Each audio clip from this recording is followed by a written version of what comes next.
आज परमेश्वर एक इंसान के ऊपर दंड लागू इसलिए नहीं करता, इसलिए वो सहन शक्ति धारण करके बैठा रहता है कि वो नहीं चाहता कि कोई भी व्यक्ति नाश हो, एक भी व्यक्ति मरे। परमेश्वर किसी को भी नरक में नहीं डालना चाहता, किसी का भी जान नहीं लेना चाहता। इस वजह से वो शांति से बैठता है, वो कोशिश करता है हमेशा कि हर एक इंसान बचे। लेकिन मैं आज के वचन से आपको बता दूं, भले परमेश्वर सहनशीलता धारण किया है, आज हम लोग को झेल रहा है, इसका यह मतलब नहीं परमेश्वर हमसे बहुत खुश है, लेकिन अभी भी वो उसका गुस्सा बना हुआ है।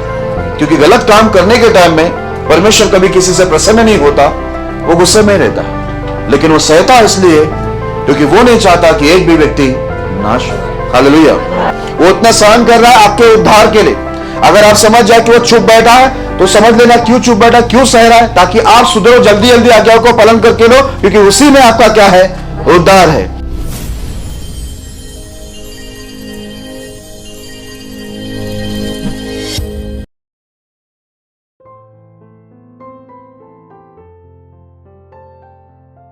यदि आप भी चाहते हैं कि प्रभु आपके जीवन में भी अद्भुत कार्य करें, तो आप हमसे जुड़िए।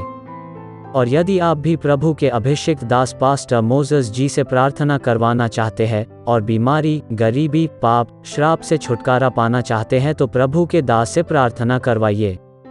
प्रार्थना निवेदन के लिए डायल करें 9821509346।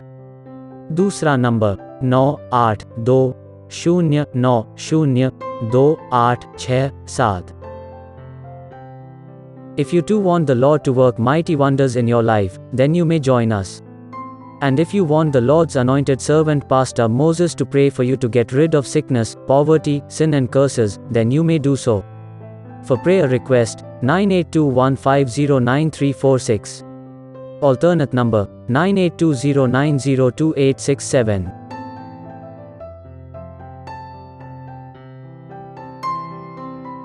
मेरे प्रिय भाई बहनों, यदि आप पास्टर मोसेस जी को आपके पास मीटिंग के लिए बुलाना चाहते हैं, तो आप जरूर बुलाइए। पास्टर मोसेस जी मीटिंग के लिए किसी से कोई चार्ज या दान या आने जाने का किराया नहीं लेते हैं, इसलिए आप सभी पैसों की चिंता न करें और आप यह न सोचें कि पास्टर मोसेस जी को बुलाना है तो कोई बड़ी मीटिंग ही रखना होगा। पर आप छोटी मीटिंग भी रख सकते हैं, क्योंकि पास्टर मोसेस जी छोटी मीटिंग में भी जाते हैं, क्योंकि पास्टर मोसेस जी को भीड़ों को नहीं, भेड़ों को सिखाना अच्छा लगता है। धन्यवाद। Dear brothers and sisters, if you wish to invite Pastor Moses for meetings, you may do so without worrying about expenses, because Pastor Moses does not charge any fees, neither does he take any gifts, nor charge traveling expenses. Also, do not think that you need to organize big meetings only. Pastor Moses is okay with small crowd too, because he believes in teaching genuine believers who are hungry and thirsty for God. Thank you. इसके लिए इस महान परमेश्वर को हम धन्यवाद देते हैं। बड़ा अनुग्रहकारी और दयालु परमेश्वर है, जो हम सबके ऊपर अपनी करुणा बनाए रखता है। हालेलुया। तो हम लोग विषय पर जाएंगे आज, जो आज का विषय परमेश्वर ने रखा है, उस विषय के अंदर हम जाएंगे और देखेंगे परमेश्वर आज हमसे क्या बात करना चाहते हैं। देखिए, विषय का नाम यहाँ पर लिखा हुआ है, परमेश्वर की सहनशीलता, गॉड्स पेशेंस। आइए हम लोग इस विषय के लिए छोटी सी प्रार्थना करेंगे, ताकि पवित्र आत्मा आपकी और मेरी दोनों की मदद करे वचन सुनने और वचन सुनाने में। आइए हम आंखें बंद करेंगे, सर झुकाएंगे, छोटी सी प्रार्थना करेंगे। खुदावंद यीशु मसीह, हम धन्यवाद करते हैं आपके अनुग्रह, आपकी दया के लिए परमेश्वर, जो आपने हम पर किए। अच्छी आराधना के द्वारा महिमा लिए धन्यवाद, और शैतान की योजनाओं से भी बचा के रखे, इसलिए धन्यवाद। धन्यवाद आपकी उपस्थिति के लिए, धन्यवाद ये अच्छे विषय के लिए जो आपने हमें दिए हैं। दुआ करते प्रभु, आज बोलने वाला आपका दास नहीं, लेकिन दास के द्वारा आपकी वाणी इस कलेश में उतरे प्रभु, और सुनने वाले सभी ये वचन से प्रभु आशीष, चंगाई, मुक्ति, उद्धार और छुटकारा पाए, उनके प्रश्नों का उत्तर उन्हें मिले, ऐसा हम प्रार्थना करते हैं। इसलिए सभी को सुनने के लिए कान, ग्रहण करने के लिए अच्छा मन, समझने के लिए बुद्धि देना, सारे डिस्टर्बेंस की आत्माओं को जो वचन को चुराते, ध्यान भटकाते, ऐसे सभी गंदी दुष्ट आत्माओं को प्रभु यीशु मसीह के नाम में बांधकर दूर करना। आपके दूत की प्रोटेक्शन, पवित्र आत्मा की अगुवाई में हमारा सारा ध्यान आपके ऊपर बने रहे, शैतान का कोई भी कार्य प्रबल ना हो। सारे बच्चों को भी शांत रखना प्रभु, और परमेश्वर आपके अनुग्रह में आज की सभा आशीषित करना आप करेंगे। धन्यवाद देते हैं। मैं खुद को, आए हुए सभी को फिर एक बार आपके हाथों में सौंपते हुए विश्वास से प्रार्थना महान परमेश्वर प्रभु यीशु मसीह के नाम में करते हैं, आमीन। हालेलुया। तो सबसे विनंती है, विषय मैं अभी शुरू कर रहा हूं प्रचार को, तो भाई हो बहन हो, जो भी यहाँ पर बैठे हुए, बड़े हो छोटे हो बुजुर्ग हो, सभी लोग अपने ध्यान को पूरी तरह से वचन के ऊपर बना के रखना। यहाँ पर आकर जगह पकड़ के ऐसे ही आकर बैठ के मत जाना, इससे कोई फायदा आपके जीवन में नहीं होगा। यदि आप परमेश्वर से कुछ फायदा चाहते हो, आशीष चाहते हो, मुक्ति चाहते हो, कुछ भी चीज चाहते हो, तो ध्यान से वचन को सुनना, समझने की कोशिश करना। अगर आप समझने की कोशिश करेंगे तो परमेश्वर आपको समझाएंगे, और आप समझ गए तो वो आपके लिए आशीष है। ठीक है, इसके लिए ध्यान देना। तो जैसे विषय का नाम है परमेश्वर की सहनशीलता, गॉड्स पेशेंस। अभी हम लोग ये परमेश्वर की जो सहनशीलता है, बाइबल का वचन के अंदर कई जगह पर परमेश्वर की सहनशीलता के बारे में लिखा हुआ है। परमेश्वर की सहनशीलता का मतलब यह है कि परमेश्वर, अगर आप इंग्लिश में पढ़े तो उसमें बहुत अच्छा लिखा हुआ है कि परमेश्वर हम लोग को, इंसान को बड़ा झेलता है। ठीक है, बहुत झेलता है वो, ताकि उसके द्वारा हमारे ऊपर दंड ना आए, मौत ना आए। इसके लिए वो हमेशा सहन करता है, वो झेलता है, ताकि उनके वजह से किसी का जान ना जाए। तो वो अपनी सहनशीलता को बना के रखता है, जितना हो सके उतना बना के रखता है। लेकिन यदि सामने वाला इंसान या जो भी उनके भक्त है वो नहीं सुनते, तो परमेश्वर अपनी कार्रवाई को कर सामने वाले पर दंड लागू करता है। हालेलुया। विषय का नाम समझ में आया आपको? ओके, अभी हम लोग आगे चलते हैं, एक वचन को पढ़ेंगे, उसके बाद हम लोग आगे बढ़ेंगे। सब उपदेशक उसका 8वां अध्याय 11 वचन। सब उपदेशक उसका 8वां अध्याय 11 वचन। बुरे काम के दंड की आज्ञा फुर्ती से नहीं दी जाती, इस कारण मनुष्य का मन बुरा काम करने की इच्छा से भरा रहता है। अभी यहाँ पर ध्यान देना, ठीक है? आपको नहीं मिला बाइबल में, कोई बात नहीं, हाँ, इधर ध्यान दो सभी लोग, ठीक है?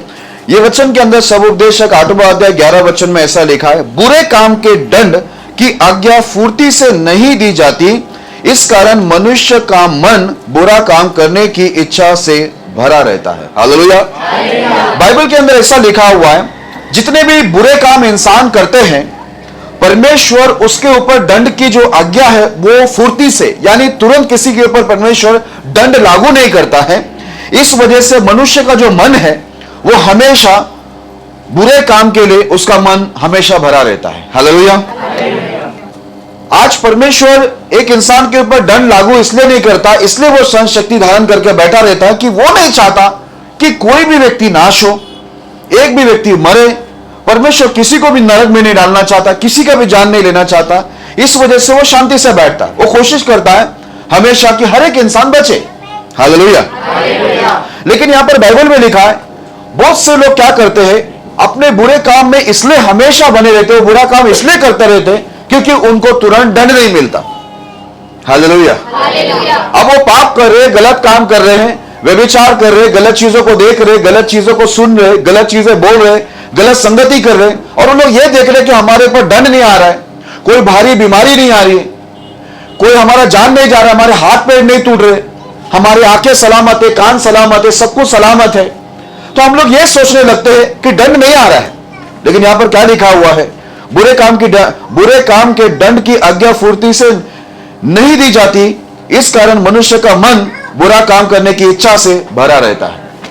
तुरंत उनको दंड नहीं मिल रहा है, इसलिए वो बुरा काम का इच्छा से उसका मन क्या है, भरा है। अगर तुरंत इमीडिएटली उसका हाथ तोड़ दे प्रभु, पैर तोड़ दे, आंख फोड़ दे, उसके कान को फोड़ दे, तो वो तुरंत क्या हो जाएगा, सुधर जाएगा। उसको मालूम पड़ेगा परमेश्वर को गुस्सा आ रहा है। लेकिन मैं आज के वचन से आपको बता दूं, भले परमेश्वर सहनशीलता धारण किया है, आज हम लोग को झेल रहा है, इसका यह मतलब नहीं परमेश्वर हमसे बहुत खुश है, लेकिन अभी भी वो उसका गुस्सा बना हुआ है। क्योंकि गलत काम करने के टाइम में परमेश्वर कभी किसी से प्रसन्न नहीं होता, वो गुस्से में रहता, लेकिन वो सहता इसलिए क्योंकि वो नहीं चाहता कि एक भी व्यक्ति नाश हो। हालेलुया। आज परमेश्वर ने ये नियम लागू किया कि वो दंड की आज्ञा फुर्ती से नहीं दे रहे, तो मेरे प्रिय लोगों, उस परमेश्वर को धन्यवाद करो, दंडवत करो और उसकी महिमा करते रहो, उसकी आज्ञाओं को तुरंत मानने की कोशिश करो, क्योंकि वो इतना अच्छा परमेश्वर है कि वो हमारे पाप की वजह से, महापाप की वजह से भी वो गुस्से में आकर हमें तुरंत नाश नहीं कर रहा है। तुरंत वो हमारे हाथ पैरों को तोड़ रहा नहीं है, हमारे कान को नहीं फोड़ रहा है, हमारी आंखों को नहीं फोड़ रहा है, हमें भारी बीमारी में, तकलीफों में, हॉस्पिटल में नहीं पहुंचा रहा है। तो उसको धन्यवाद करो और तुरंत क्या करो, अपने गुनाह पापों से मर जाओ। हालेलुया। चलो आगे बढ़ते हैं, नया करार में आते हैं। रोमियो उसका दूसरा अध्याय 1 से लेकर 13। रोमियो उसका दूसरा अध्याय 1 से लेकर 13 तक पढ़ेंगे। अतः हे दोष लगाने वाले, तू कोई क्यों ना हो तो निरुत्तर है, क्योंकि जिस बात में तू दूसरे पर दोष लगाता है उसी बात में अपने आप को भी दोषी ठहराता है, इसलिए कि तू जो दोष लगाता है स्वयं ही वही काम करता है। हम जानते हैं कि ऐसे ऐसे काम करने वालों पर परमेश्वर की ओर से ठीक ठीक दंड की आज्ञा होती है। हे मनुष्य, तुझे ऐसे ऐसे काम करने वालों पर दोष लगाता है और आप वे ही काम करता है, क्या यह समझता है कि तू परमेश्वर की दंड की आज्ञा से बच जाएगा? बस आगे के बाद में पढ़ते हैं। अब यहां पर ध्यान देना, अच्छे विश्वासी की गंदी आदत। चलो साथ में कहिए।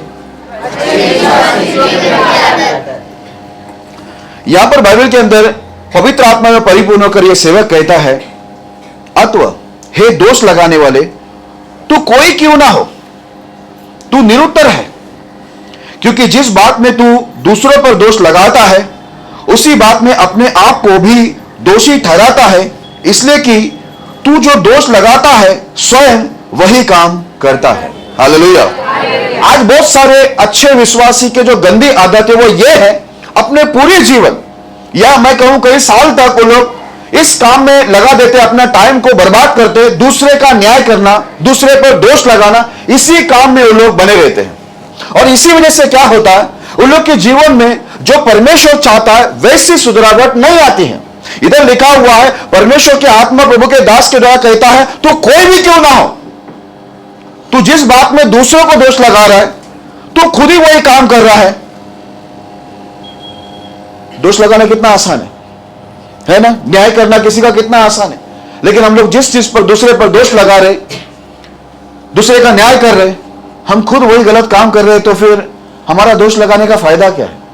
मेरे प्रिय लोगों, मैं आगे से लेकर पीछे तक जितने भी लोग बैठे हुए हैं यहां पर, उन सबसे मेरी एक विनती है, अपना जीवन को है ना किसी का न्याय करना और किसी पर दोष लगाने पर अपने समय को बर्बाद मत करो, वो आपका काम नहीं है। बाइबल में लिखा हुआ है न्याय परमेश्वर का है, और उसके अलावा परमेश्वर ने अपने दास को रखा है, वो देख लेंगे क्या करना है। आप कल आया, आज न्याय सिंहासन पर बैठ गए, आप सुबह आए, शाम को आप किसी पर दोष लगाने शुरू कर दिया, इससे आपका कोई लाभ नहीं। और जिसके नाम पर आप दोष लगा रहे उसका भी कोई लाभ नहीं। आप उसको छोड़ दो, उसको परमेश्वर देख लेगा, परमेश्वर का दास उसके पीछे काम करेगा, आपका काम है ही नहीं है। आप कौन है? इधर लिखा तू कौन है भाई? तू कोई भी क्यों ना हो, जो चीज पर तू दूसरे पे दोष लगा रहा है तुझ पर भी दोष लगाया जाएगा बोलता है, क्योंकि जो तू बाइबल के अंदर लिखा है जिस बारे में तू दूसरे पर दोष लगा रहा है काम तो खुद ही कर रहा है, तो क्या तुझे छोड़ दिया जाएगा? नहीं नहीं नहीं, तू जैसे दोष लगा रहा है तुझ पर भी दोष आएगा।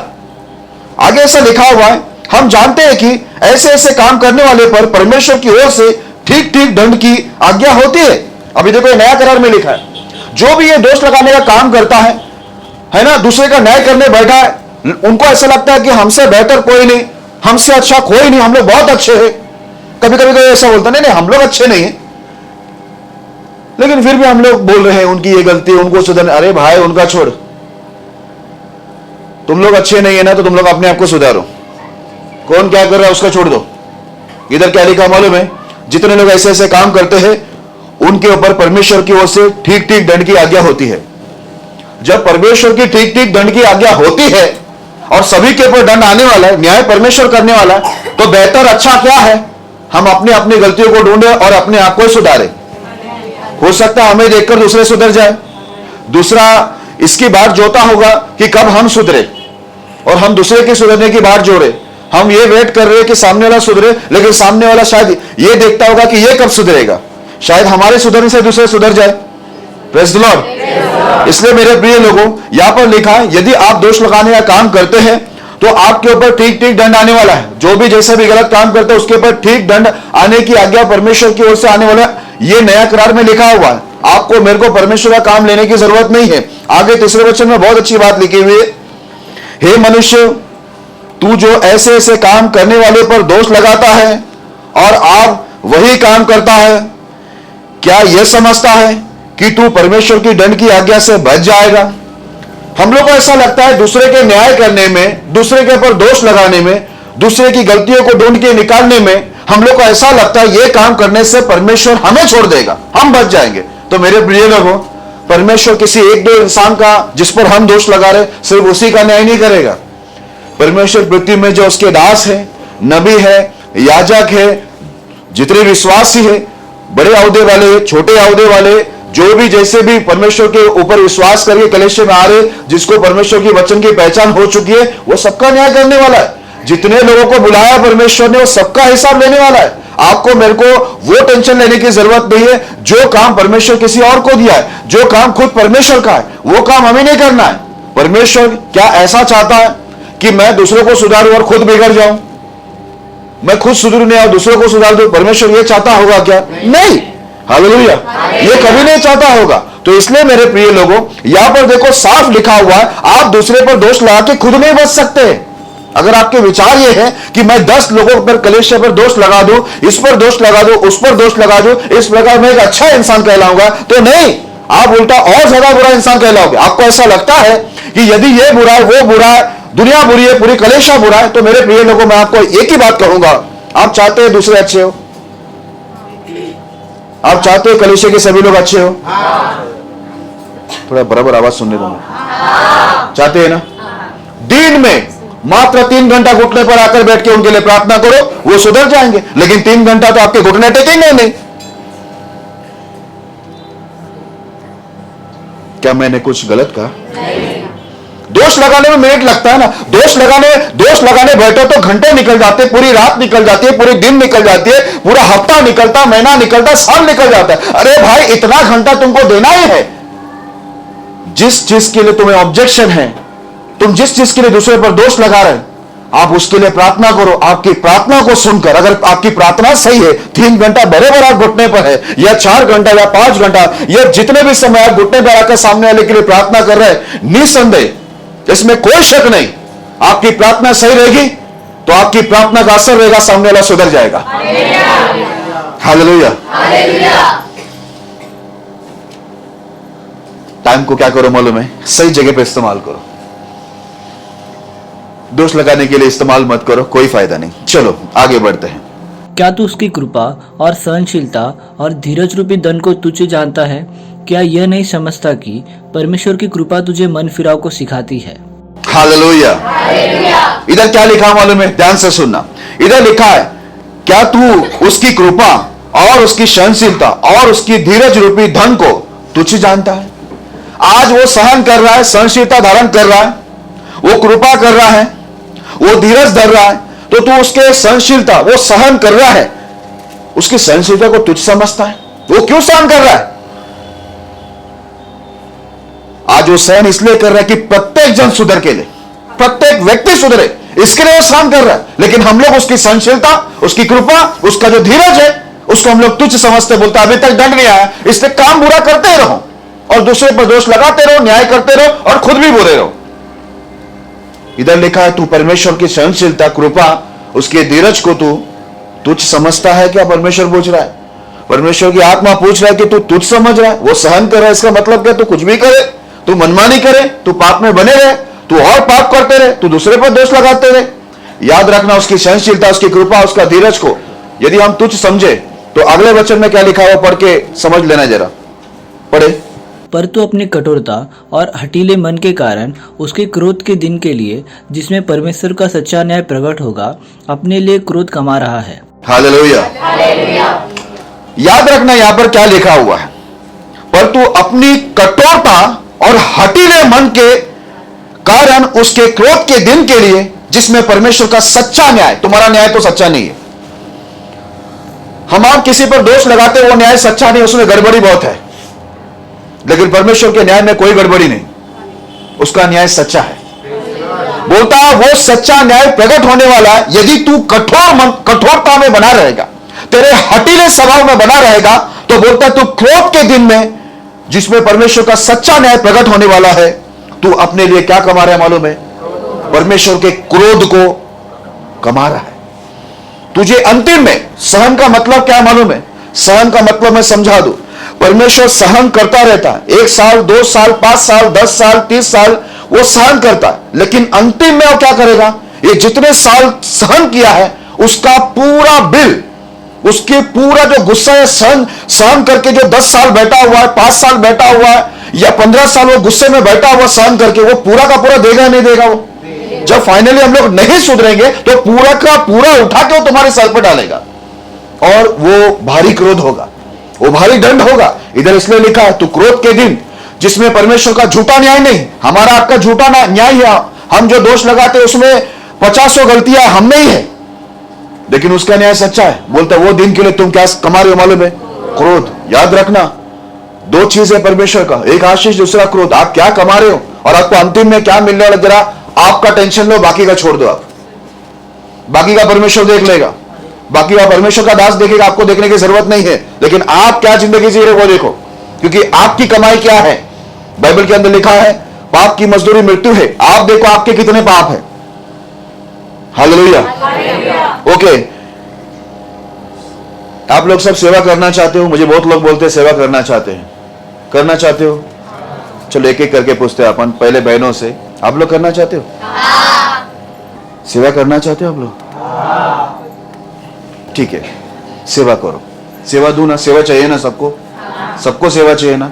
अच्छा, थोड़ा सेवा चाहिए, ज्यादा चाहिए? ज्यादा सेवा चाहिए? ज्यादा चाहिए? हाँ, सही में? आज से 5 घंटा 6 घंटा ये कलीसिया के लिए प्रार्थना करो। ये कलीसिया के लिए प्रार्थना करो। बीच एक हफ्ते में 2-4 बार उपवास करो। सेवा चाहते हो ना? आपने सेवा ही मांगा था ना मुझसे, मैं सेवा दे रहा हूं आपको।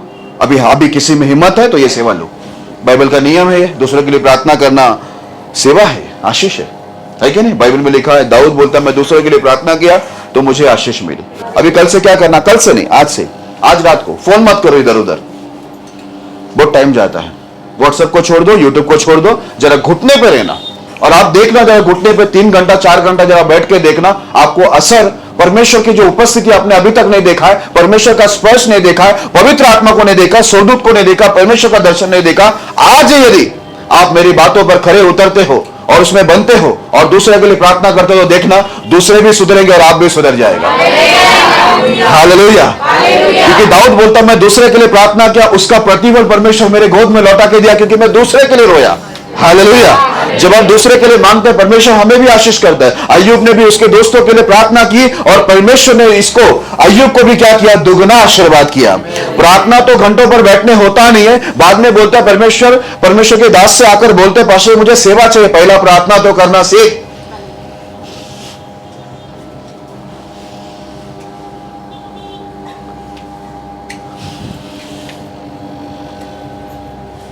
हमारे कलीसिया में कितने लोगों की क्या क्या समस्या है, कितने समस्या वाले यहां पर आते हैं। अब यह काम करना, सेवा चाहिए ना? सेवा चाहिए नहीं चाहिए? अरे बोलो, चाहिए क्या नहीं चाहिए? नोटबुक लाए क्या नहीं लाए? नोटबुक सब लोगों ने नहीं लाए? नीचे उतर के वापस आना, मैं जल्दी बंद करता हूं, ठीक है? जल्दी खत्म करता हूं, दुकान चालू है। एक नोटबुक लेके आना, सबको पूछना आपकी समस्या क्या है। मैं आज से आपके लिए 3, 4, 5 घंटा प्रार्थना करूंगा और हफ्ते में 2-4 बार उपवास भी करूंगा, आपका समस्या मैं दूर करूंगा। यह सेवा आज परमेश्वर मुझे यहां पर दिया उनके दास के द्वारा। जरा करके दिखाओ ना, सेवा ही चाहिए ना। अरे वो सेवा क्यों जिसमें शाइनिंग है? वो सेवा क्यों जिसमें बहुत नाम आ रहा है? वो गुप्त सेवा करो जिसमें गुप्त में परमेश्वर आशीष देता है। स्टेज वाली सेवा क्यों? ये गुप्त वाली सेवा किसी को नहीं चाहिए। मैं तो, मेरे पास ये सेवा था तो ये दे दिया आपको। ये जगह खाली है, ये डिपार्टमेंट खाली है, बहुत खाली है, इसमें भर्ती बहुत है, जिसको भी आना है आ जाओ। सेवा करना है ना? नाइट प्रार्थना रखो, पूरी नाइट। मैं भी आता हूं, आप भी आओ, घुटने में रहेंगे सुबह तक। हिम्मत है तो आओ, मैं भी आऊंगा। मेरे घुटने में समस्या हुई थी, अभी ठीक हूं। आप आना, आपको सेवा चाहिए तो आ जाना। आज रात को 12 से स्टार्ट करेंगे, सुबह 6 बजे बंद करेंगे, पूरा घुटने में रहेंगे, मांडी डालेंगे ही नहीं। सेवा चाहिए तो आ जाना। एक भी नहीं आएगा अभी, मुझे मालूम है, इसलिए तो चैलेंज किया मैं। सेवा करेंगे। लिखा है यहां पर, अगर तू कठोरता और हटेले मन पर बना रहेगा ना, उसके क्रोध के दिन जिसमें सच्चा न्याय परमेश्वर का प्रकट होने वाला है, तू अपने लिए क्रोध कमा रहा है, गुस्सा। आपका गुस्से से किसी का कुछ नहीं हो सकता, लेकिन जब परमेश्वर को गुस्सा आता है तो भूकंप आता है, लावा आता है, धरती फटती है, चट्टानें टूटते हैं, समुद्र सूख जाते हैं, बाढ़ आती है, बारिश ऐसी आती कि पृथ्वी झेल नहीं पाती। आपका गुस्सा आपके पास ही रखना, परमेश्वर के गुस्सा की चिंता करना, क्योंकि आपका गुस्सा किसी का कुछ बिगाड़ नहीं सकता, लेकिन परमेश्वर का गुस्सा पूरी दुनिया का सब कुछ बिगाड़ सकता है। उसकी चिंता करो जिस गुस्से में कोई टिक नहीं सकता। लिखा है क्रोध का दिन आ रहा है जिसमें सच्चा न्याय होगा, और उस दिन के लिए हम लोग क्रोध कमा रहे हैं। हालेलुया। आगे बढ़ते हैं। वह हर एक को उसके कामों के अनुसार बदला देगा। हाँ, हर एक को उसके कामों के अनुसार बदला देगा। आपको टेंशन लेने की जरूरत नहीं है। जो आपकी सेवा, जो आपका काम है, जो आपको करने बोला वो करो। परमेश्वर हर एक को उसके काम के अनुसार बदला देगा। तो इसका मतलब यह नहीं कि वो आपको छोड़ के बाकी लोग को बदला देगा, वो आपको भी अपने कामों का बदला देने वाला है। तो बेहतर यह है ना हम अपने आप को सुधार के ले ले। Praise the Lord. आगे लिखा हुआ है, जो सुकर में स्थिर रहकर महिमा और आदर और अमरता की खोज में है, उन्हें वह अनंत जीवन देगा। हाँ, यहां पर लिखा हुआ है जितने लोग अगर अच्छे काम करके अच्छे काम में स्थिर रहकर वो महिमा पाना चाहते, परमेश्वर से आदर पाना चाहते हैं, अमरता की खोज में यदि लगे हुए, अनंत जीवन की खोज में, तो उसको लिखा हुआ, आगे लिखा हुआ उसको अनंत जीवन क्या होगा, उसको मिलेगा करके। आगे लिखा हुआ है, पर जो विवादी है और सत्य को नहीं मानते वरन अधर्म को मानते हैं, उन पर क्रोध और कोप पड़ेगा। हालेलुया। विवादी, आप बाइबल को पढ़ के देखना, पुराना करार से नया करार तक आप पढ़ेंगे ना, ये परमेश्वर के लोग ही रहते, कोई और नहीं। बड़े विवादी होते हैं, लेकिन विवादी लोग के लिए क्या रखा है मालूम है? कभी भी विवाद नहीं करना। देखो, आपको बाइबल पता नहीं है, नियम पता नहीं है, सीखते रहो जिंदगी भर, कोई प्रॉब्लम नहीं। विवाद में आ जाएगा, परमेश्वर आपसे वो भी ले लेगा जो आपके पास है। इसके लिए विवाद में कभी मत जाना, क्योंकि हम आप इतने अच्छे नहीं हुए कि हम लोग विवाद करने बैठे। ऐसा है क्या? इतने अच्छे हो गए हम लोग कि विवाद में आ जाना, ये ना वो, ऐसा क्यों ना वो ना ये, अलता ना भलता। अरे छोड़ भाई, इतना हमारी योग्यता नहीं है क्या हमारी योग्यता विवाद करने के लिए? विवाद करने के लिए वैसा होना भी चाहिए। हम लोग उतनी पवित्रता, उतनी धार्मिकता, उतने वचन के पालन करने वाले हो तो विवाद करें तो समझ में आए। हम लोग इधर है ही नहीं परमेश्वर की गिनती में, परमेश्वर की लिस्ट में दूर दूर तक नहीं है, फिर विवाद करने बैठ गए। तो इधर क्या लिखा है? ऐसा लिखा हुआ है, पर जो विवादी है और सत्य को नहीं मानते वरन अधर्म को मानते हैं, उन पर क्रोध और कोप पड़ेगा। क्रोध और कोप उन पर आने वाला है जो सत्य को नहीं मानते, जो विवाद करते हैं। ध्यान में रखना, विवाद ना करें, अच्छे काम में बने रहें, स्थिर रहे, तो परमेश्वर आपको क्या करेगा? अनंत जीवन देगा। हालेलुया। आप क्या करना? परमेश्वर की ओर से आदर, परमेश्वर की ओर से महिमा मिलने के लिए आप क्या करना? प्रयत्न करना। संसार की ओर से आपको महिमा मिले, आदर मिले, उसका प्रयत्न मत करना कि लोग आपकी वाह करें, क्योंकि लोग, बाइबल के अंदर लिखा है, जहां पर इंसान जिसकी वाह करता है वहां पर परमेश्वर अपनी गिनती में उसको लेता नहीं है। हालेलुया। प्रभु की गिनती में वो तुच्छ है। ओके, थोड़ा सा आगे पढ़ते हैं। और क्लेश और संकट हर एक मनुष्य के प्राण पर जो बुरा करता है आएगा, पहले यहूदी पर फिर यूनानी पर, परंतु महिमा और आदर और कल्याण हर एक को मिलेगा जो भला करता है, पहले यहूदी को फिर यूनानी को। हालेलुया। अभी इधर देखो क्या लिखा हुआ है बाइबल के अंदर, लिखा क्लेश और संकट हर एक मनुष्य के प्राण पर जो बुरा करता आएगा।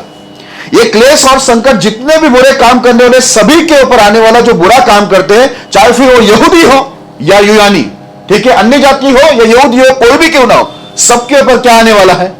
क्लेश और संकट आएगा, जो बुरा काम करते। इसके लिए आप क्या करो? दूसरे का छोड़ो, अपने बुरे काम को सुधारो। आगे ऐसा लिखा हुआ है, परंतु महिमा, आदर और कल्याण हर एक को मिलेगा जो भला करता है, पहले यहूदी को फिर यूनानी को। अगर आप भला काम के अंदर बने रहेंगे तो आपको महिमा, आदर, कल्याण मिलेगा, चाहे आप यहूदी हो चाहे आप यूनानी, अन्य जाति हो। Praise the Lord. सबको क्या मिलेगा? परमेश्वर की ओर से महिमा, आदर और कल्याण मिलेगा। आप भले काम करो और आप प्राप्ति करो परमेश्वर की आशीष को। आप एक अच्छा गवाह बनो। आगे बढ़ते हैं। क्योंकि परमेश्वर किसी का पक्षपात नहीं करता। परमेश्वर किसी का पक्षपात नहीं करता। वो किसी का साइड लेके कभी नहीं बात करता। ध्यान में रखना, वो रिश्वतखोरी नहीं है, रिश्वतखोर नहीं है कि आप कुछ दे दे तो आपके पक्ष में हो जाए, वैसा नहीं। उसका न्याय सच्चा है, वो किसी का पक्ष नहीं करता। जो गलत है उसको गलत ही ठहराता है और जो सही है उसको सही ठहराता है। वो अंधेरे को उजाला, उजाले को अंधेरे कभी नहीं बोलेगा। आगे इसलिए जिन्होंने बिना व्यवस्था पाए पाप किया वे बिना व्यवस्था के नष्ट भी होंगे, और जिन्होंने व्यवस्था पाकर पाप किया उनका दंड व्यवस्था के अनुसार होगा। हालेलुया। ध्यान में रखना, अभी ये संकट, क्लेश, दंड, ये सब नया करार के अंदर हम लोग पढ़ रहे हैं। सब लोग सोचते हैं ना नया करार में कोई भी दंड विपत्ति नहीं है। इसके लिए हम लोग उसकी कृपा, उसका धीरज धरना और उसकी सहनशीलता जो परमेश्वर का है, हम लोग उसको तुच्छ समझते हैं क्योंकि हमारे ऊपर तुरंत दंड नहीं आ रहा है। लेकिन यहां पर इतने दंड के बारे में लिखा है। अभी यहां पर क्या लिखा है? इसलिए जिन्होंने बिना व्यवस्था पाए पाप किया है वो बिना व्यवस्था का ही नष्ट भी होंगे। नष्ट वो भी होने वाले, याद रखना।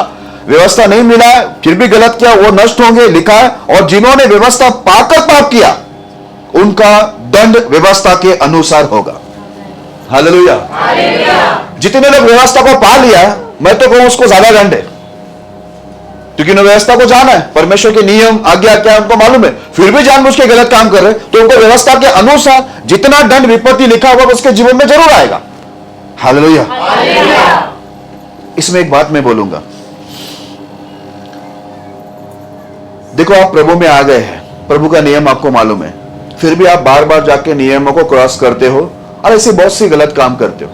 उसके बाद शैतान आप में घुस जाती है। फिर किधर फोन आता है? फिर मैं रात को उठ के आऊं, ठीक है, मैं शैतान को निकालता बैठूं, ठीक है, मेरी जिंदगी भर यही काम रहेगा। तो मैं आपको एक आज एक गुड न्यूज देना चाहता हूं। वैसे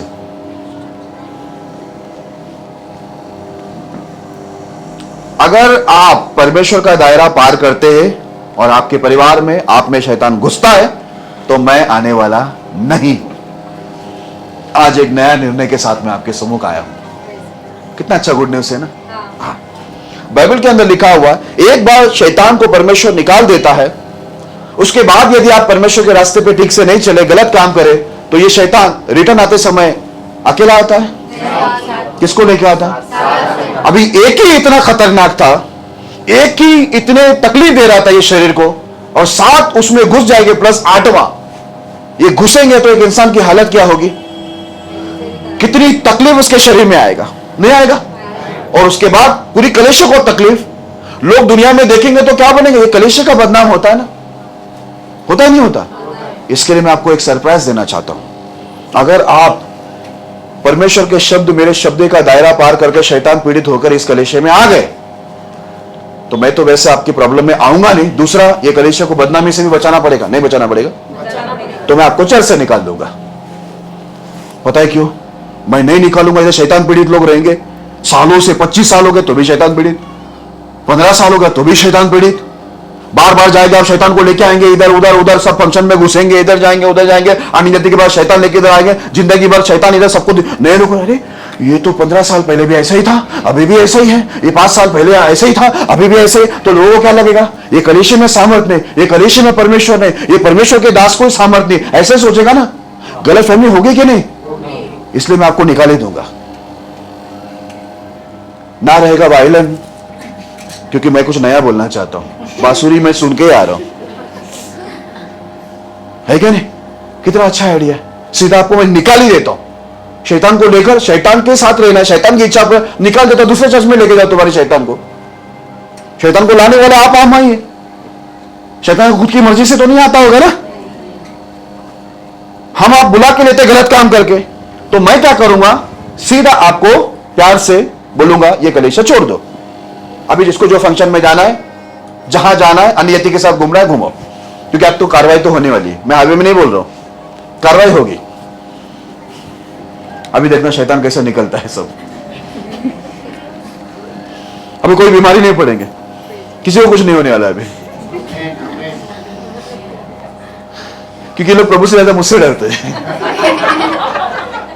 प्रभु का वचन कितना भी लोग सुनेगा ना, कुछ नहीं परिवर्तन, लेकिन जैसे मैं एक्शन में आता हूं तो शैतान भीतर सब निकल जाते हैं, सब उड़ी खाने वाले, तड़पने वाले सब सीधे। अभी मैंने जो बोला याद रख के अपना कदम को आगे बढ़ाना।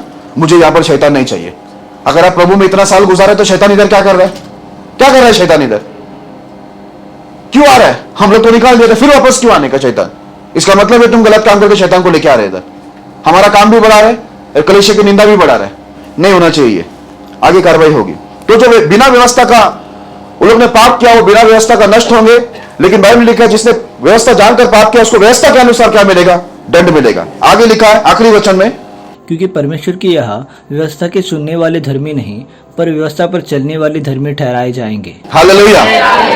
ये व्यवस्था को सुनने के लिए हम लोग आकर बैठते हैं इधर, बुधवार को आते हैं, संडे को आते हैं, और जब भी मीटिंग होती है तब हम लोग आकर व्यवस्था को सुनते हैं। लेकिन यहाँ पर बाइबल के अंदर क्या लिखा है, ध्यान से समझ लेना। यहाँ पर लिखा है क्योंकि परमेश्वर के यहाँ, हमारे यहाँ कोई भी धर्मी है, हमारे घर में तो कोई भी धर्मी, हमारे सामने हमारे विचार में सभी धर्मी, हम सबसे बड़ा धर्मी।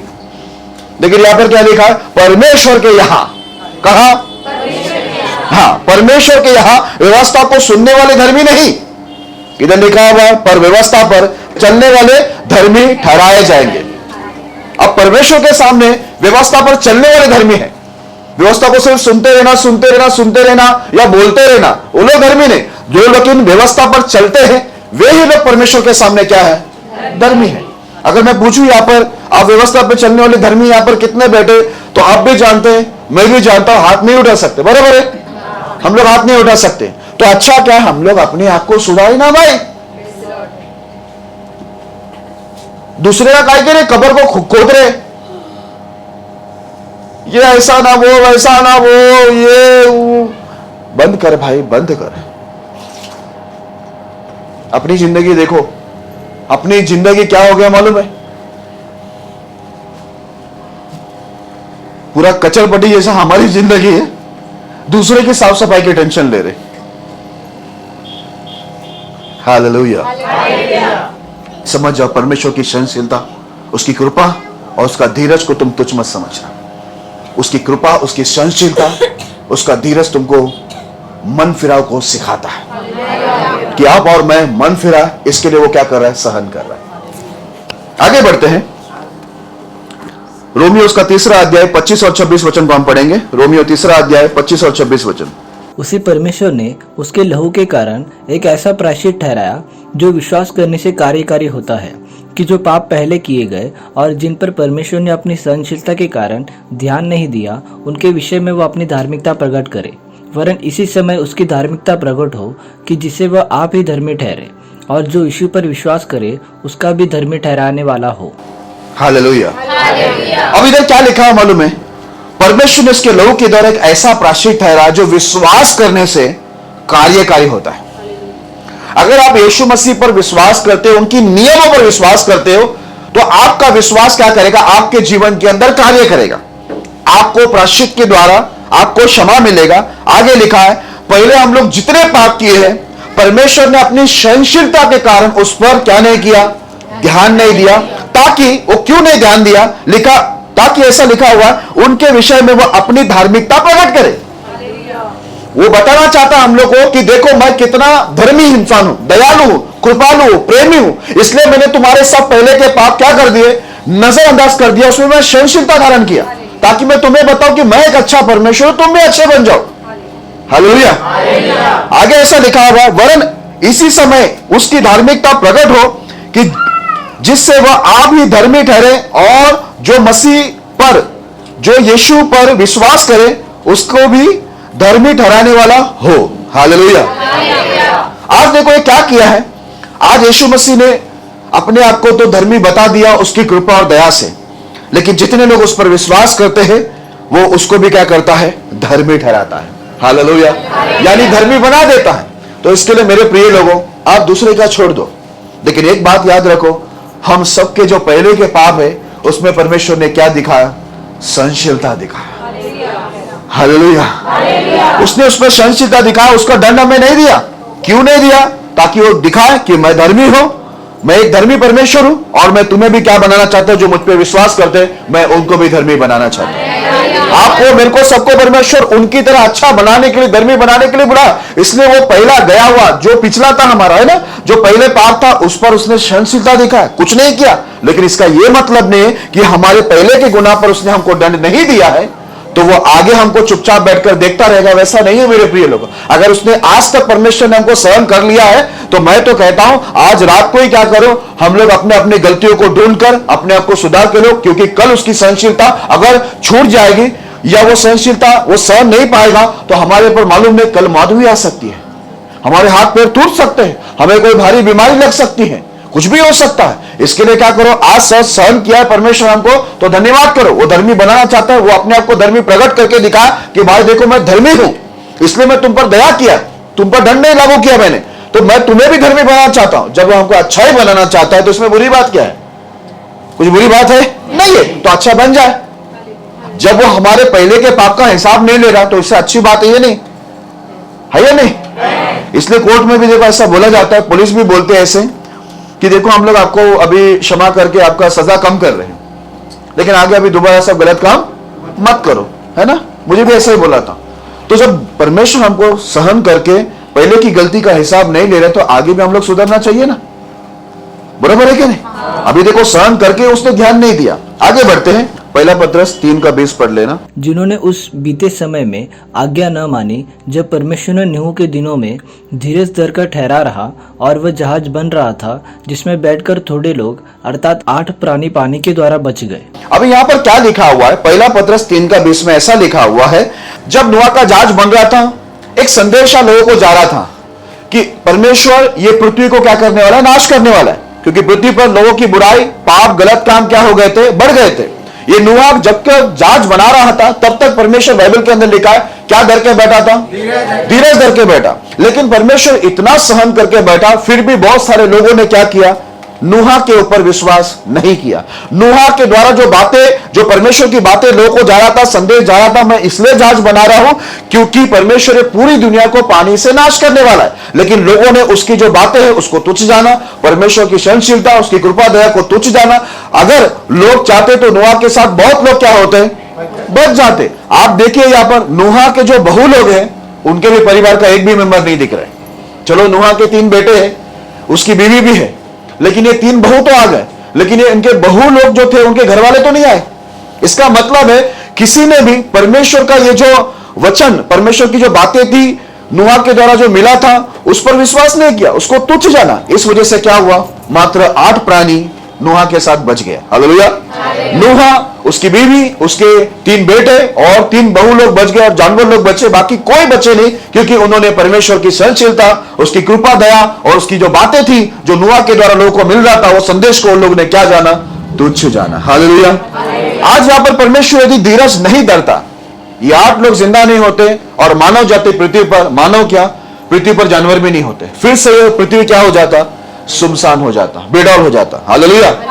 लेकिन आज उसने सहन किया, ये जहाज बनने तक सहन किया, तो नूह उसका परिवार तो बच गया ना। मेरे प्रिय लोगों, आज आपको और मेरे को भी अपना परिवार को बचाना है। ध्यान में रखना, परमेश्वर सहन करके बैठा हुआ है। जल्दी जल्दी वो तैयारी ले लो जिसके द्वारा आप बच सकते हैं, वो सुधार कर लो जिसके द्वारा आप बच सकते हैं, आपका परिवार बच सकते हैं, क्योंकि परमेश्वर यहां पर धीरज धर के बैठा हुआ कि हम जब तक तैयार नहीं होते तब तक परमेश्वर यहां पर पृथ्वी पर दंड ना लागू करे। अब नूह का जहाज बनने से पहले यदि परमेश्वर विपत्ति लाता तो नूह उसका परिवार बचता क्या? नहीं बचता। इसके लिए मेरे प्रिय लोगों, परमेश्वर नूह को बचाना चाहता था, और उसके परिवार को बचाना चाहता था, वो बहुतों को बचाना चाहता था, लेकिन सब लोग नहीं बचे। लेकिन इस समय के लोगों ने ये समझ को नहीं प्राप्त किया, या ये समझ को उन लोगों ने समझे नहीं, हाँ, या फिर तुच्छ जाना परमेश्वर की बातों को। लेकिन आज आप और मेरे को तो परमेश्वर समझ दे रहा है ना। हालेलुया।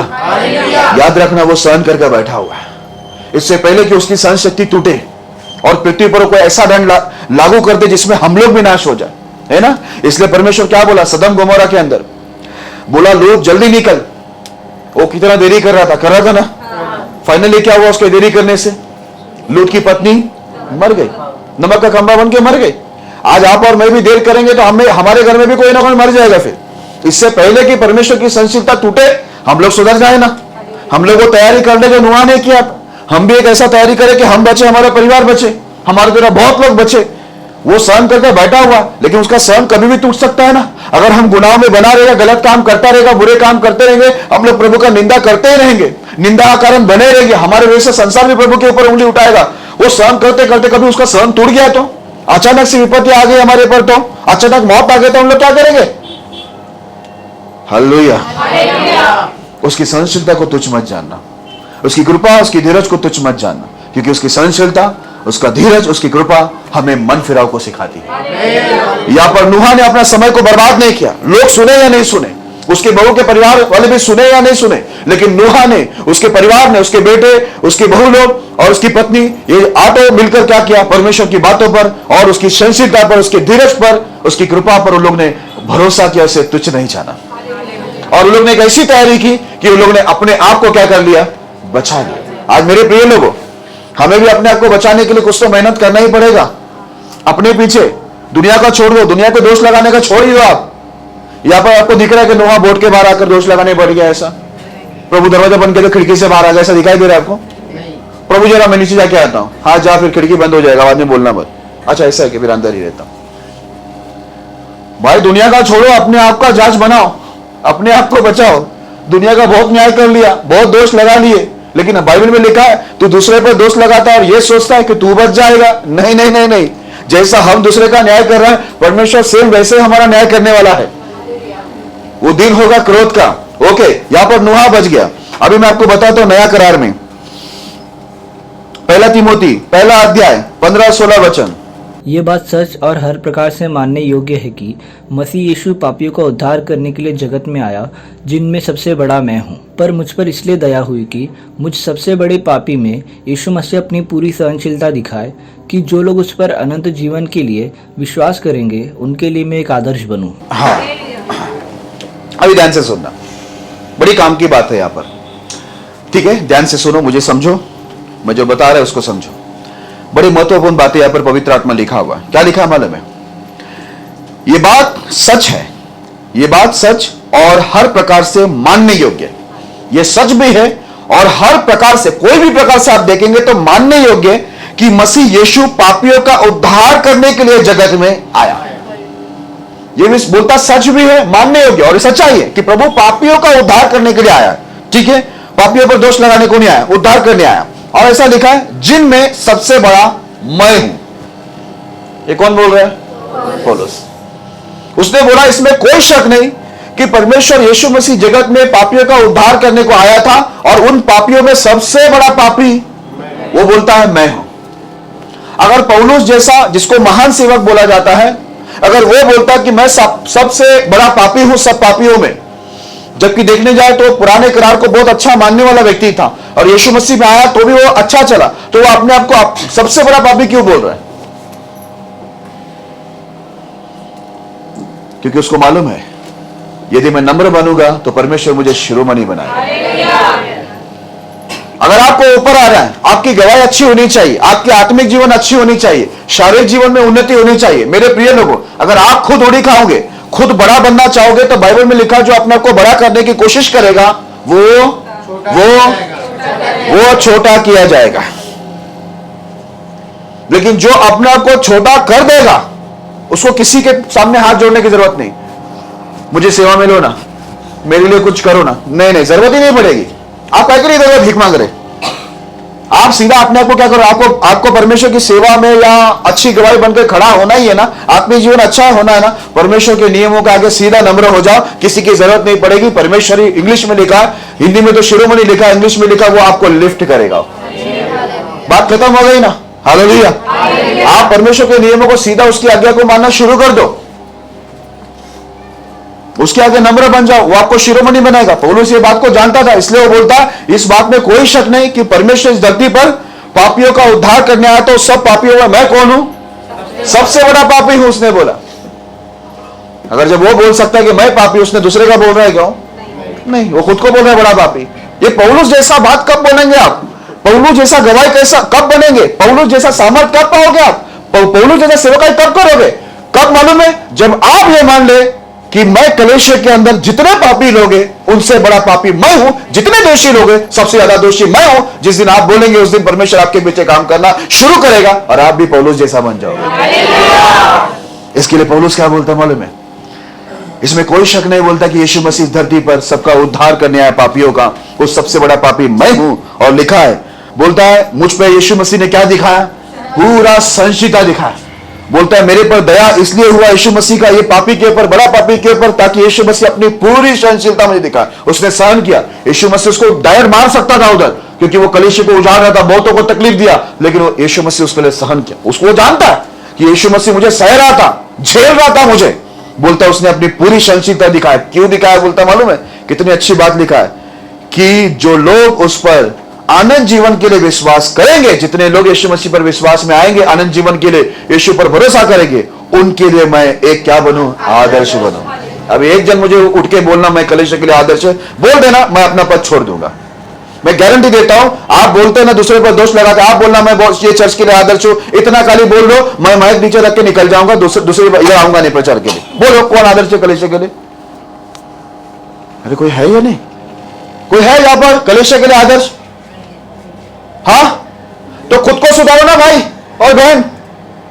पंचायत करने को क्या हो सरपंच जी, तुम्हारा क्या कहना है ठाकुर जी?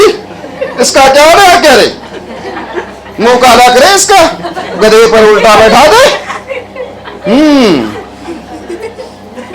सरपंच जी, पौलुस यहां पर बोलता मैं बड़ा पापी हूं, मुझे दूसरे का आदर्श बनने के लिए परमेश्वर ने सहन दिखाकर मुझे सुधार दिया। मैंने मान लिया कि मैं सबसे बड़ा पापी हूं, इसलिए आज मैं आदर्श हूं पूरी दुनिया के विश्वासियों के लिए। अभी आप तो आपके घर के लिए आदर्श नहीं है, आप खुद के लिए आदर्श नहीं है, कलीसिया के लिए भी आदर्श नहीं है, तो अब है क्या? कचरपट्टी हम लोग। और पंचायत सरपंच जी ऐसा करके आना पड़ता है उनके इधर, सरपंच जी पाए लगो। अभी सरपंच जी का सबकी धोती जाने वाली है। यहां पर जो भी सरपंच बना उसका धोती खींच लूंगा मैं और पगड़ी को फेंक दूंगा। यहां पर कोई सरपंच नहीं रहेगा, ठीक है? आदर्श बनो। प्रभु ये सहनशीलता क्यों दिखा रहे मालूम है? कि हमें एक आदर्श ठहरा है। पौलुस को समझा। पौलुस बोलता है परमेश्वर ने मेरे पर इतना सहनशीलता दिखाकर दया क्यों किया? ताकि जितने भी लोग यीशु में आएंगे वो मुझे देखेंगे तो और प्रभु में पक्के बनेंगे। मैं आदर्श बनूं करके प्रभु मुझ पर सहनशीलता दिखा, नहीं तो प्रभु मुझे कब का मार देता। प्रत्येक व्यक्ति सुन लेना, यहां पर बहन हो, भाई हो, बच्चे हो, जवान उम्र वाले कोई भी क्यों ना हो, आपका जीवन में परमेश्वर ने दंड नहीं लागू किया, सहन किया। आपने इतने गलत काम करने के बाद भी तो परमेश्वर का मकसद इसके पीछे क्या है मालूम है? आप बहुत सारे विश्वासियों के लिए जो यीशु पर विश्वास करेंगे आने वाले दिनों पर, जो अभी विश्वास करते हैं, उन सबके लिए आप क्या बने? एक आदर्श बने। आपको देखकर वो प्रार्थना में अच्छे हो, आपको देखकर वो धार्मिकता पवित्रता में अच्छे हो, आपको देखकर वो आराधना में अच्छे हो, आपको देखकर वो सेवा करे, आपको देखकर वो दशमांश दान दे, आपको देखकर वो सारे काम करे। ऐसा आदर्श बनने के लिए आपको बुलाया, आपको सरपंच बनने के लिए नहीं बुलाया।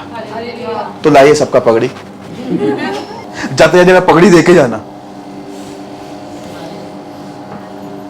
कोई नहीं आदर्श इधर, पंचायत चालू आहे घर के अंदर। मराठीमध्ये एक चांगलं मन आहे, ह्यांचा कमरात लाता घालायला पाहिजे। और मैं सुना तो मुझे बहुत अच्छा लगा, कमरात लाता घालायला पाहिजे। हाँ, दूसरा पत्रस 3 अध्याय 9 से लेकर 15 तक पढ़ेंगे। प्रभु अपनी प्रतिज्ञा के विषय में देर नहीं करता, जैसे देर कुछ लोग समझते हैं, पर तुम्हारे विषय में धीरज धरता है और नहीं चाहते कि कोई नष्ट हो, वरन यह कि सबको मन फिराव का अवसर मिले। परंतु प्रभु का दिन चोर के समान आ जाएगा। उस दिन आकाश बड़ी हड़हड़ाहट के शब्द से जाता रहेगा और तत्व बहुत ही तप्त होकर पिघल जाएगा और पृथ्वी और उस पर के काम जल जाएंगे।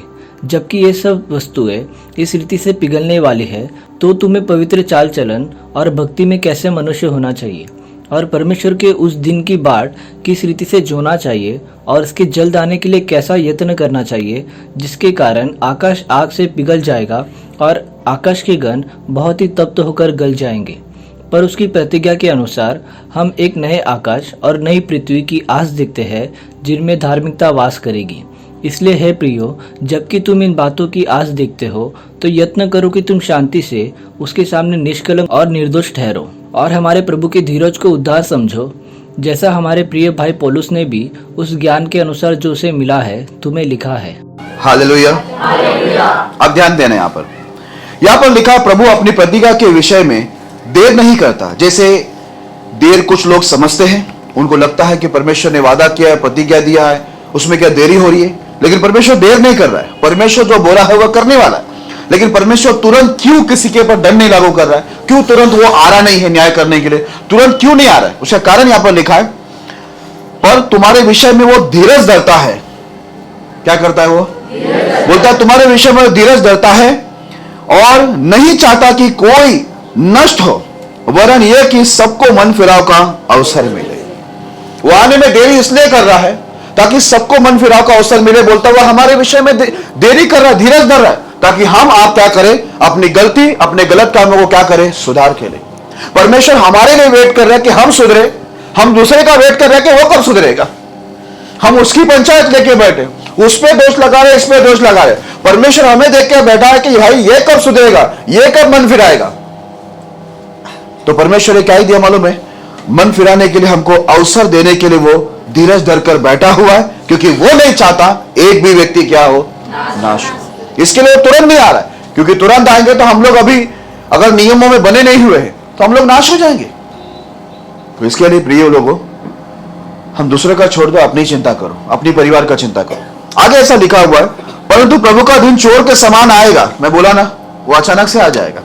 अब चोर क्या टेलीफोन करके आता है, हेलो मैं आज आऊंगा 12:25 में मैं आने वाला हूं, ऐसा बोल के थोड़ी आएगा। वो बोलता है उसकी जो गर्मी होगी इतना होगा, पूरा पृथ्वी जलेगा और जितने भी आकाश है वो भी क्या हो जाएंगे, बोलते सब पिघल जाएंगे। बोलते उसमें जितने गण है वो सब क्या हो जाएंगे, सूरज चंद्रमा बाकी जगह पे भी लिखा हुआ है, ये सब क्या हो जाएंगे, सब के सब पिघल जाएंगे। अब इतना खतरनाक भयंकर न्याय इंसान का आने वाला है। तो हम लोग बोलते दूसरे पर दोष लगाने का काम करने से अच्छा है ना अपने आप को सुधार के लिए, दूसरे का पता नहीं, लेकिन हम तो स्वर्ग में जाए, हम अपने आप को तो बचा ले।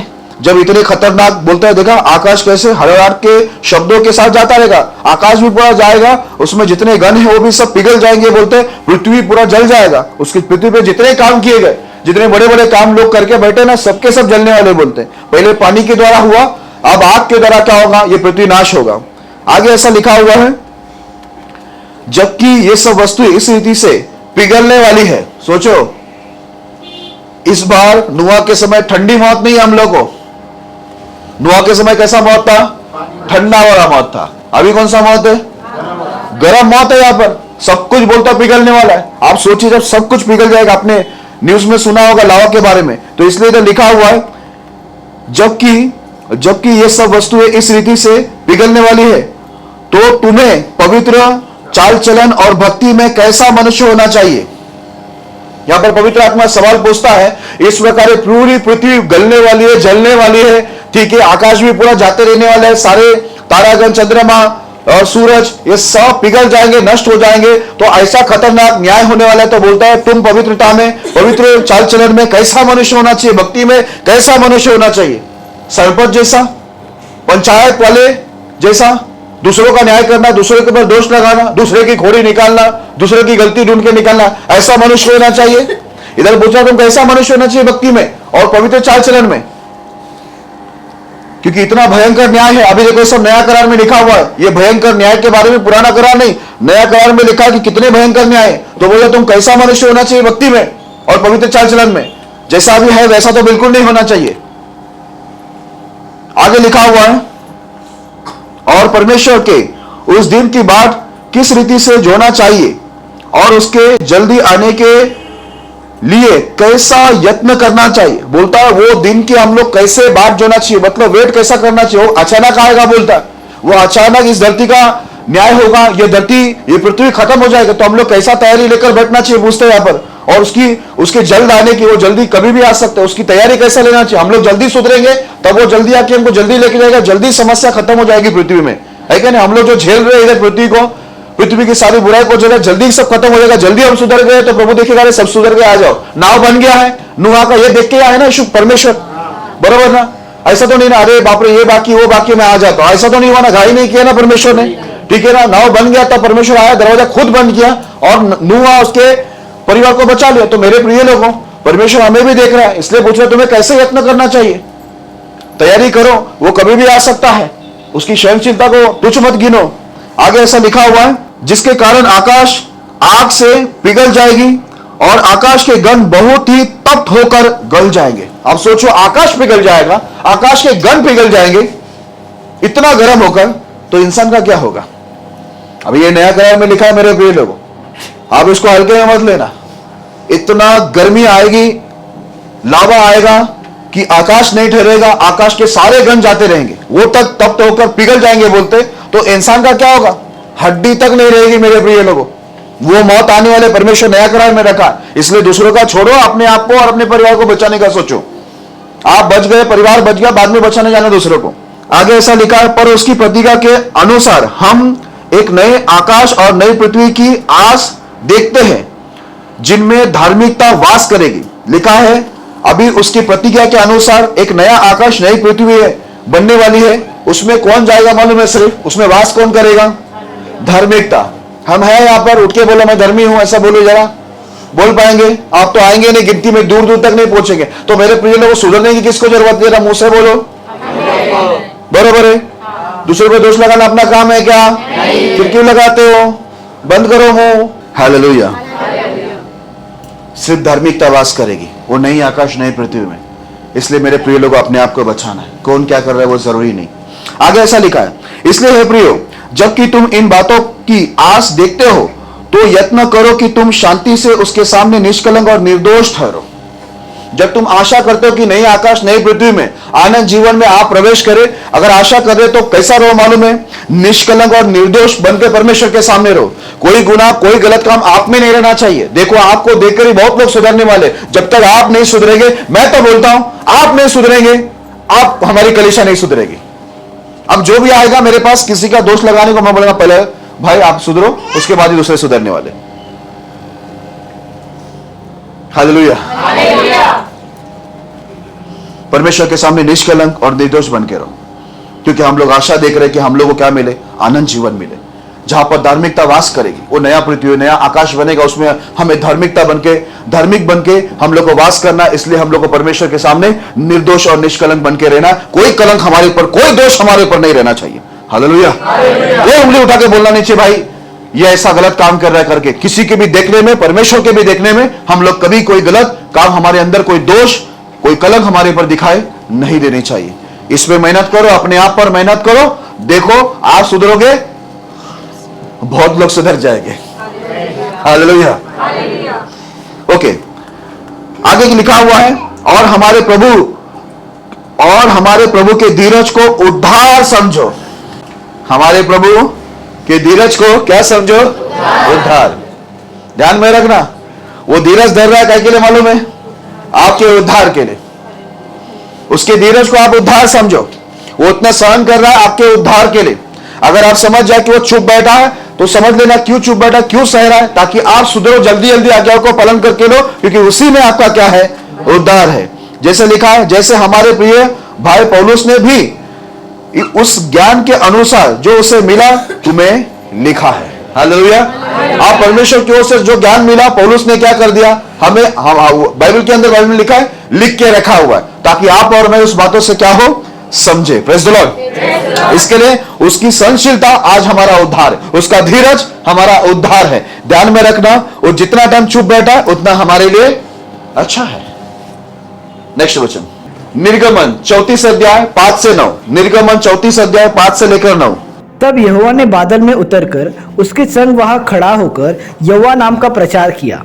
यहोवा उसके सामने होकर यो प्रचार करता हुआ चला, यहोवा यहोवा ईश्वर दयालु और अनुग्रहकारी, कोप करने में धीरजवंत और अति करुणामय और सत्य, हजारों पीढ़ियों तक निरंतर करुणा करने वाला, अधर्म और अपराध और पाप का क्षमा करने वाला है। परंतु दोषी को वो किसी प्रकार निर्दोष नहीं ठहराएगा। वह पितरों के अधर्म का दंड उनके बेटों, वरन पोतों और परपोतों को भी देने वाला है।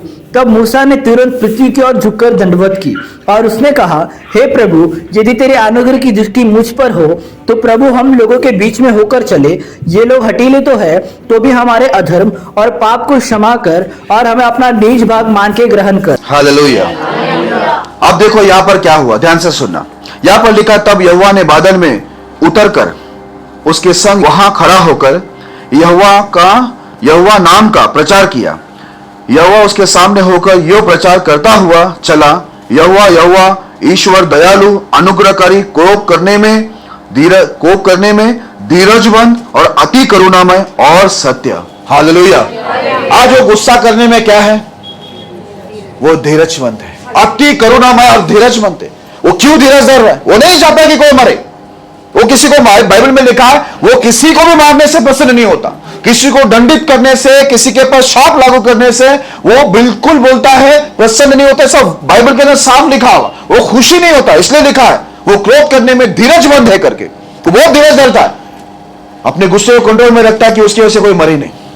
मूसा को यहां तक बोला कि मैं सोदूर भेजता, वो तुम्हें करान तक लेके जाएगा, मैं नहीं आता हूं, मैं आ गया तो इन लोग मर जाएंगे, पूरे इजराइल लोग के लाखों लोगों में मारूंगा, कि इनके काम ऐसे कि मैं इनको देखूंगा, मेरा गुस्सा आ जाएगा मुझे, और मैं उधर ही इनको जमीन के अंदर ही दफना दूंगा।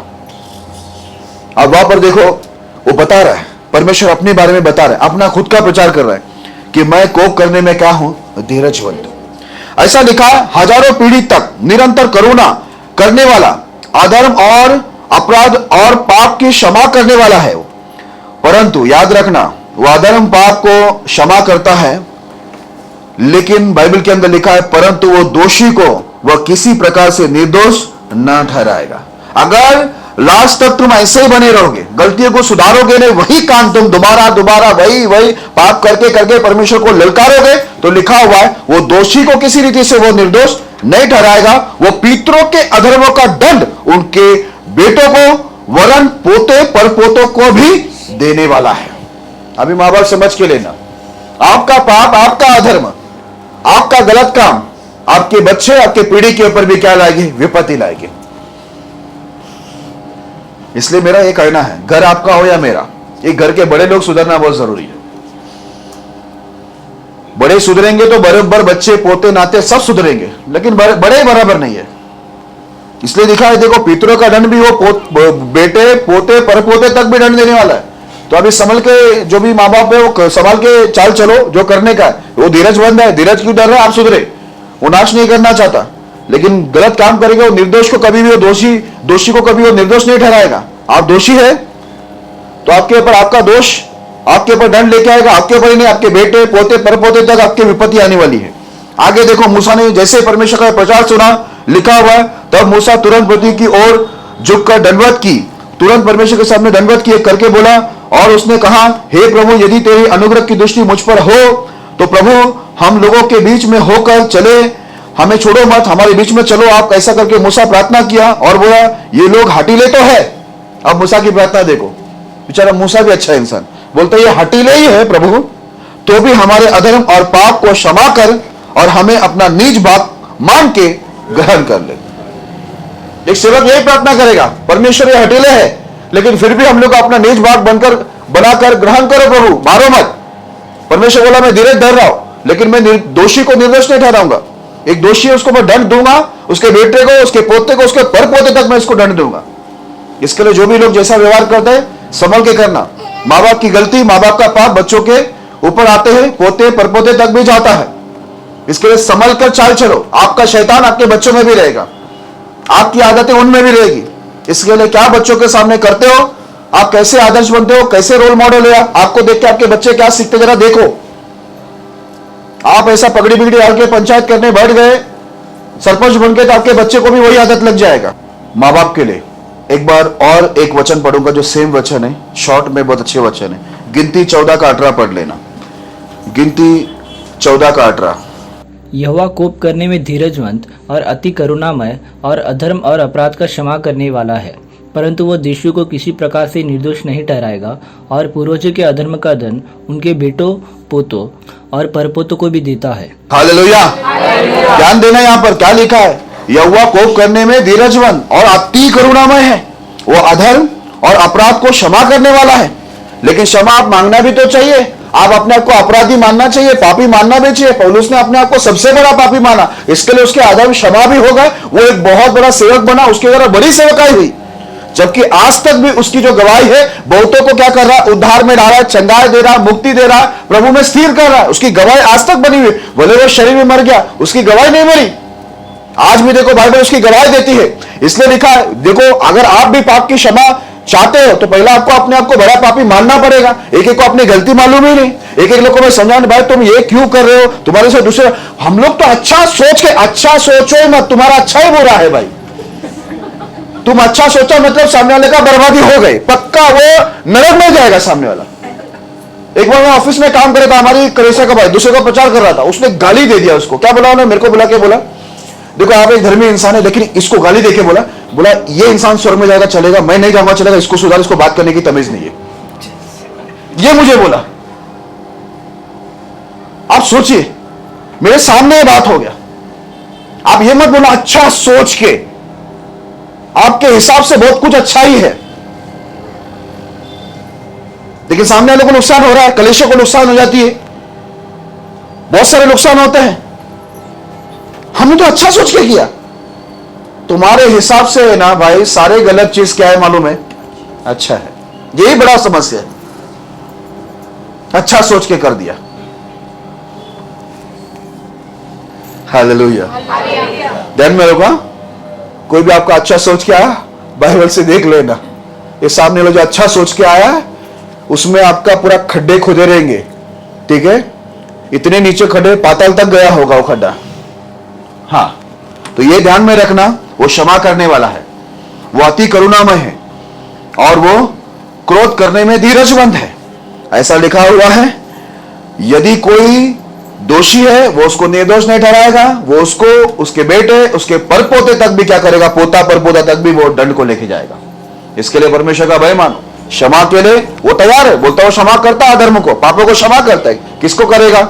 जो अपने आप को पहले पापी गलत है माने तो ना।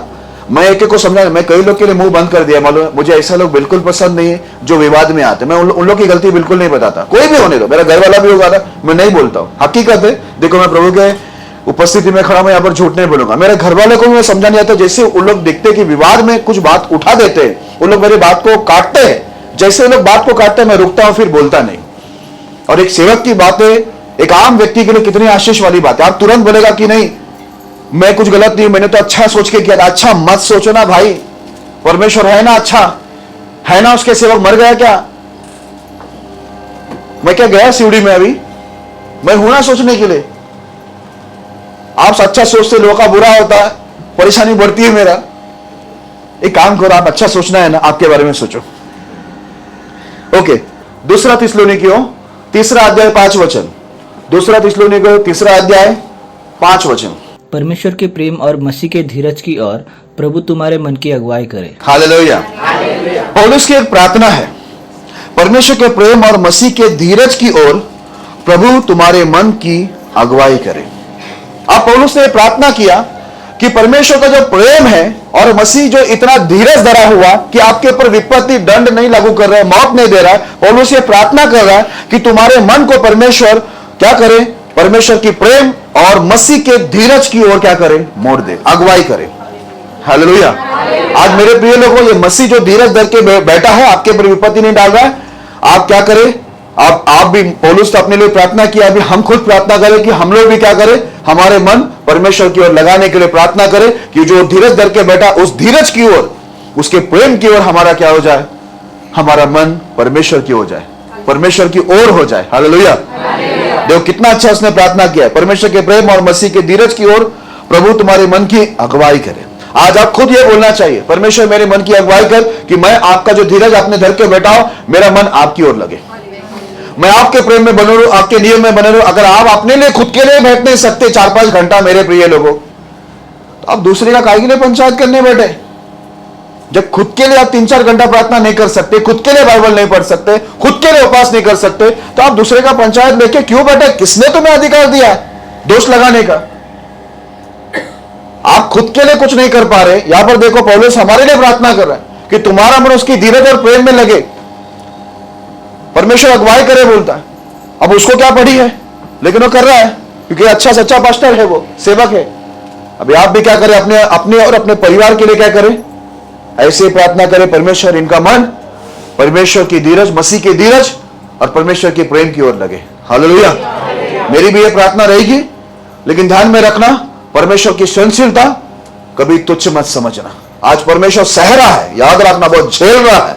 और वो झेल रहा है मतलब क्या? रबर मालूम है ना, हम लोग ऐसे जोर से खींचता है, वो झेलता है ना। लास्ट में जब वो टूटता है तो किसको लगता है? अपने को ही लगता है। याद रखना, उसका सहन टूटेगा ना, ये तो रबर की छोटी बात बोल दिया मैंने, लेकिन जिस दिन उसका सहन टूटेगा उस दिन वो पूरा एक ही साथ आपको सालों का जो झेल रहा है उसका बिल देगा। सहन शक्ति वो पकड़ के रखा है। ये सहनशीलता मतलब क्या? वो सहन कर रहा है, वो खुश नहीं है, वो सहन कर रहा है। इसका मतलब है वो दंड देगा अगर आप लास्ट तक भी ऐसे ही चलते रहे। तो इसके लिए उसकी सहनशीलता को आप कभी भी तुच्छ मत जानना। आप अपने मन के लिए, अपने लिए, अपने परिवार के लिए प्रार्थना करना कि आपका मन परमेश्वर अगुवाई करके मसीह के धीरज और परमेश्वर की प्रेम की ओर लेके जाए और आप परमेश्वर के सामने नम्र दीन हो, उसकी सहनशीलता को तुच्छ ना जाने। आप अपने आप को सुधार के लिए परमेश्वर के नियमों को माने, धर्मी बने, ताकि धार्मिकता ही बाइबल के अंदर लिखा है परमेश्वर के राज में वास करेंगे। अपने आप को धर्मी, पवित्र और आज्ञाकारी बनाए ताकि आप, आपका परिवार भी नूह के समान, उनके परिवार के समान नाश होने से बचे। परमेश्वर इस संदेश के द्वारा आपको आशीष करे।